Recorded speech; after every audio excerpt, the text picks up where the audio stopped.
வணக்கம். இது என்னன்னு பார்க்குறீங்களா? இது மணத்தக்காளி வத்தல். கடையில் பாக்கெட்டில் விற்கும்.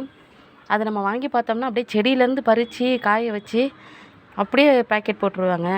அதை நம்ம எண்ணெயில் போட்டு வறுத்து சாப்பிட்டோம்னா கொஞ்சம் கசப்பு மாதிரி இருக்கும். அது வந்து சாதாரணமாக இது வந்து நல்லா வயிற்று புண்ணு, வாய் புண்ணுக்கு, நாக்கில் புண்ணு இருந்தால் அந்த மாதிரிலாம் இருந்ததுன்னா இது சாப்பிட்டா ரொம்ப நல்லது உடம்புக்கு.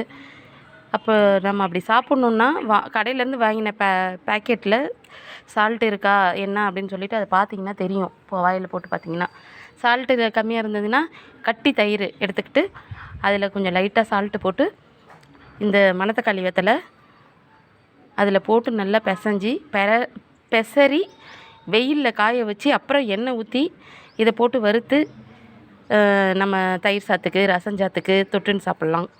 வெறுமனையே கூட நல்லெண்ணெய் ஊற்றி இதை சாதத்தில் போட்டு பேஞ்சு சாப்பிட்டா உடம்புக்கு ரொம்ப நல்லது.